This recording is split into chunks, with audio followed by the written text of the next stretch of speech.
Ed Rollins is here with us, lead strategist for the Great America PAC, former Reagan White House political director, Fox News political analyst.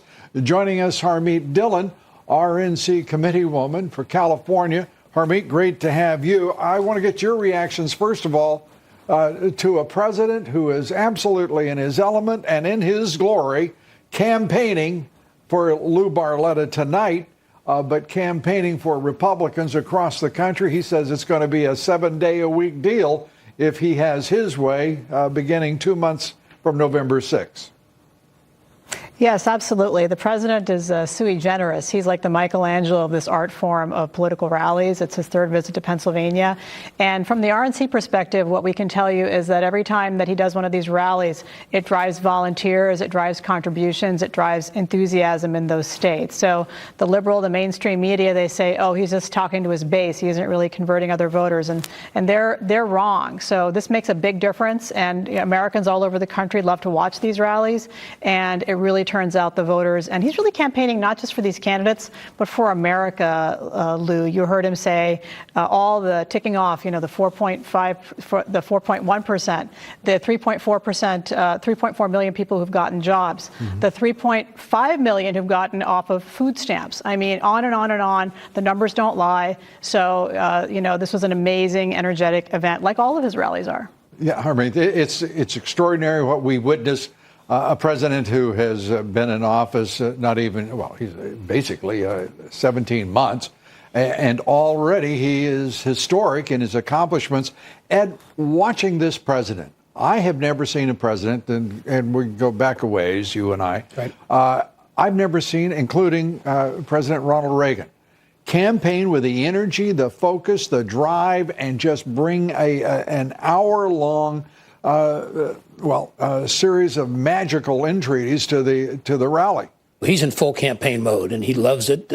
His crowd loves it. One thing that he does that no other modern president has done, and I traveled every day with Reagan when he did it, Reagan never attacked the opponent. Reagan never would talk generally, but he would never go after an individual. The president tonight went after with both fists. He moved Lou to the forefront of this campaign. Do you think it was effective for him? Absolutely. I mean, he gave a good speech himself. The president in there putting his arms around it. And what this comes down to is the bases of each party are pretty solid. It's how you get the independents. And he makes the best sales pitch of what he's accomplished of anybody. Certainly Ryan's not selling his program, and Mitch McConnell's not selling his program. He's selling his program. He accomplished it, and I think it's going to have a big difference. He's going to nationalize a midterm election, which nobody's ever done before. I want to interject another election, primary election underway in the great state of Tennessee.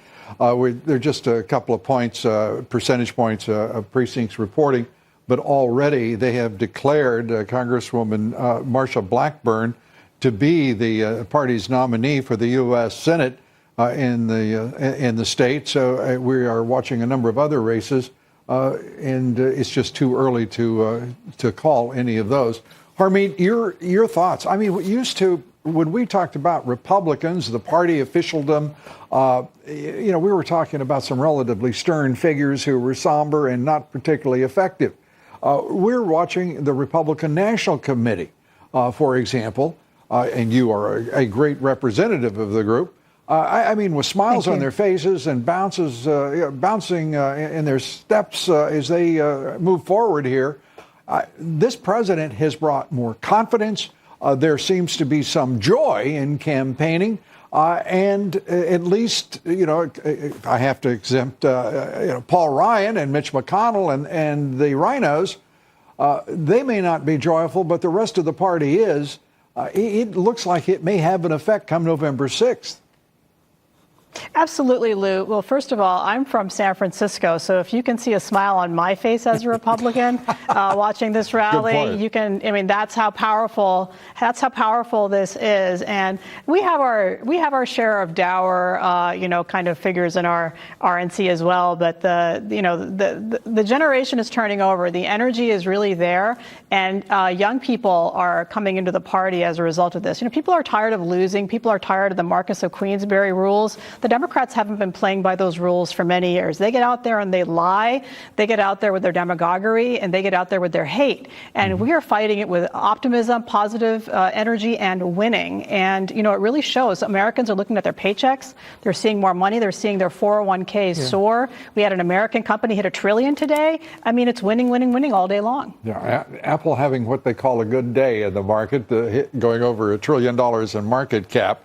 To Harmeet's point here, Ed, this is a time where the Democrats are in disarray. Totally. And to watch the stupidity of the folks who are running the DNC as they collide with one another, find themselves competing with socialism, competing with special interest groups and the so-called coalition, who for the first time are being delivered what the Democrats have promised for 50 years, but it's being delivered by this president and the Republican Party. That is full participation in the prosperity of this country, just as the president promised in the campaign.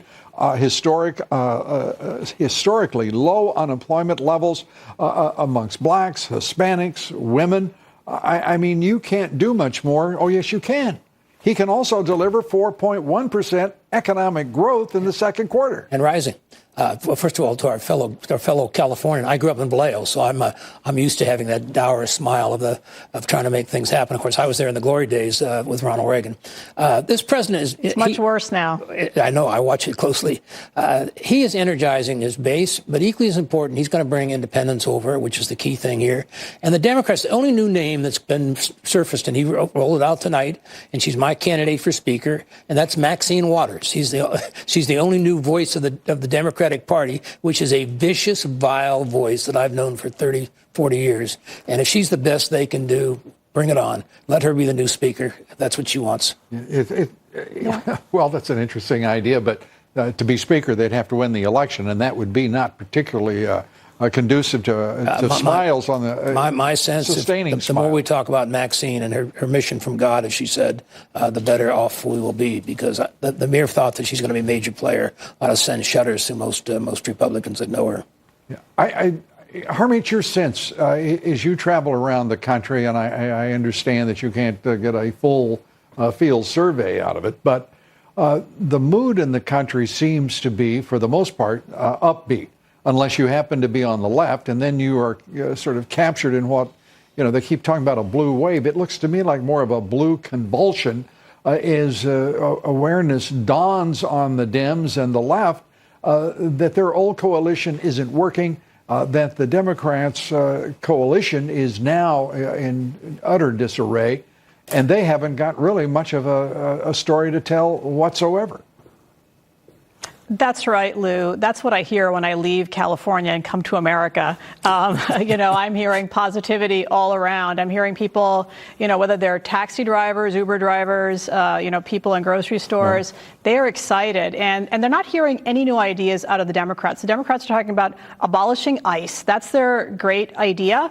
Most Americans actually want criminals to be arrested, locked up, and, if they're out of this country, deported. They don't want, people free range, illegal aliens in this country.